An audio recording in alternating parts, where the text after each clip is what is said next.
નમસ્કાર મિત્રો, સ્વાગત છે તમારું આપણી આ યુટ્યુબ ચેનલમાં જેનું નામ છે ગુજરાતી જીકેની જમાવટ। તો ગુજરાત રાજ્યના મહિલા અને બાળ વિકાસ વિભાગ દ્વારા રાજ્યની જે આંગણવાડી કેન્દ્રો છે તેમાં ખાલી પડેલ આંગણવાડી કાર્યકર અને તેડાગર બહેનો માટેની ભરતી બહાર પાડી દીધી છે। કુલ 9,775 આંગણવાડી કાર્યકર અને તેડાગર બહેનોની જે ભરતી છે તે મિત્રો બહાર પાડવામાં આવી છે, જેના માટેના ઓનલાઈન ફોર્મ 8/8/2025 લઈ અને મિત્રો 30/8/2025 મધરાત્રિ એટલે કે રાત્રે 12 વાગ્યા સુધીમાં ભરી શકાશે। હવે ઉમેદવારોને મિત્રો સૌથી જે મૂંઝવતો પ્રશ્ન છે, આપણે અગાઉ વિડીયો બનાવ્યો જેમાં ઉમેદવારોની માટેની અગત્યની સૂચનાઓ મૂકી છે। હજુ એક આપણે વિડીયો બનાવીશું આના પછી કે ફોર્મ કઈ રીતે ભરવું। ઘણા ખરા ઉમેદવારો ફોર્મમાં મિત્રો કન્ફ્યુઝ હોય છે કે તેમાં શું કરવું, તેના વિશે પણ આપણે વિડીયો બનાવીશું। પરંતુ અત્યારે હાલ સૌથી મૂંઝવતો પ્રશ્નો તમામ જે મહિલા ઉમેદવારોને છે તે છે મિત્રો સ્વઘોષણાપત્ર। તો આજના વિડીયોમાં આપણે વિગતવાર ચર્ચા કરીશું કે ગુજરાત રાજ્યના મહિલા અને બાળ વિકાસ વિભાગ દ્વારા 33 જિલ્લાઓ અને 8 મહાનગરપાલિકાઓ મળીને કુલ 41 જે ઘટકો છે તેમાં મિત્રો કુલ 9,775 મહિલા આંગણવાડી કાર્યકર બહેનો તેડાગર બહેનોની આંગણવાડી ભરતી બહાર પડી છે।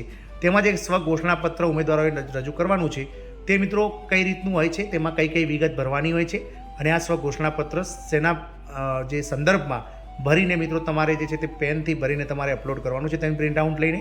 તો આ પ્રિન્ટઆઉટ તમને ક્યાંથી મળશે, તેની PDF તમે કઈ રીતે ડાઉનલોડ કરશો, તમામ માહિતી સાથે આજના વિડીયોમાં આપણે ઉપલબ્ધ છીએ। તો વિડીયોના અંત સુધી આપ બન્યા રહો। તો આ સ્વઘોષણાપત્ર એટલે કે સેલ્ફ ડિક્લેરેશનના વિડીયોમાં આપ સૌનું સ્વાગત છે। જો તમે ચેનલમાં નવા હોય તો ચેનલને લાઇક શેર અને સબસ્ક્રાઇબ કરી લો, જેથી કરીને અમારી ચેનલ પર મૂકવામાં આવતા આવા આંગણવાડી ભરતી, પગાર વધારા વગેરેના સમાચારો તમને સરળતાથી ચેનલના માધ્યમથી ઉપલબ્ધ થઈ જાય।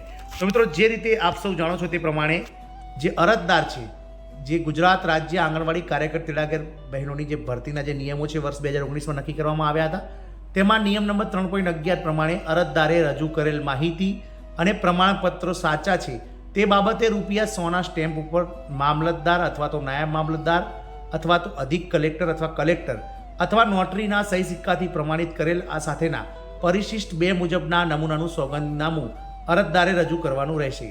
એટલે કે તમારે ₹100ના સ્ટેમ્પ પર સોગંદનામું કરવાનું છે અને પરિશિષ્ટ 2 પ્રમાણે મિત્રો જે લખાણ છે તે લખી અને તમારે જે છે તેની સ્કેન કરેલી કોપી જે છે તે મિત્રો જે ડોક્યુમેન્ટ અપલોડ કરો છો તેમાં અપલોડ કરવાના છે। તો વાત કરીએ મિત્રો શું છે આ પરિશિષ્ટ 2। તો પરિશિષ્ટ 2 પ્રમાણે આપણે વાત કરીએ તો આંગણવાડી કાર્યકર તેડાગર બહેનોની પસંદગી સમિતિ માટેના ધોરણો, માનદ સેવા, સમીક્ષા, શિસ્ત બાબતના નિયમોમાં 3.11 નંબરનો નિયમ છે, જેમાં સ્વઘોષણાપત્રનો નમૂનો એટલે કે સેલ્ફ ડિક્લેરેશનનો નમૂનો આપવામાં આવે છે। આ ડિક્લેરેશન જે છે તે મિત્રો જે તે મહિલા ઉમેદવાર કે જે મિત્રો કાર્યકર અથવા તેડાગર બહેન માટે એપ્લાય કરી રહ્યા છે તેમને તેમના જે છે તે મિત્રો સ્વલિખિત હસ્તથી અથવા તો તેઓ નીચે સાઇન કરીને તેમને આપવાનું હોય છે। જેમાં તેમાં જે ₹100નો સ્ટેમ્પ પેપર હોય છે તેમાં મિત્રો તમારે નોટરી પાસે જઈ અને લખાવવાનું હોય છે કે હું નીચે સહી કરનાર તમારું ધોરણ 10માં અથવા 12મા ધોરણની જે માર્કશીટ છે તેના પ્રમાણે જે નામ હોય તે પ્રમાણે। ત્યારબાદ તમે જો પરિણીત હોય તો લગ્ન બાદનું તમારું હાલનું જે પતિ સાથેનું નામ છે તે, તમારી જન્મ તારીખ, રહેવાસી તમે કયા ગામના છો, કયો તાલુકો, કયો જિલ્લો, રાજ્ય ગુજરાત આંગણવાડી કાર્યકર તેડાગરની ભરતી અંગેની જાહેરાતની જિલ્લાની જાહેરાત ક્રમાંક જે હોય તે અન્વયે આજથી જાહેર કરું છું કે મારા દ્વારા નીચે મુજબ આપવામાં આવેલ માહિતી અને અરજી અનુસંધાને જોડેલ દસ્તાવેજો મારી જાણ અને માન્યતા મુજબ સાચા છે અને તેમાં કોઈ બાબત છુપાવેલ નથી। પહેલો મિત્રો લખવાનું છે તમારે કે આંગણવાડી કાર્યકર અથવા તેડાગર માટેની પસંદગી પ્રક્રિયા માટે ઓનલાઈન અરજીમાં ભરેલ તમામ માહિતી, પ્રમાણપત્રો અથવા પુરાવાઓ સાચા છે।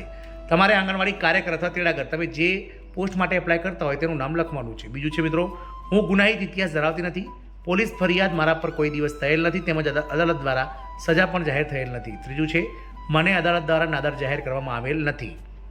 ચોથી સૌથી મહત્વની બાબત લખવાની છે કે દંડનીય કાર્યવાહીના ભાગરૂપે મને અગાઉ કોઈ પણ સરકારી, અર્ધ સરકારી, માનદ સેવામાંથી ફરજ મોકૂફ કે બરતરફ રાખવામાં આવેલ નથી।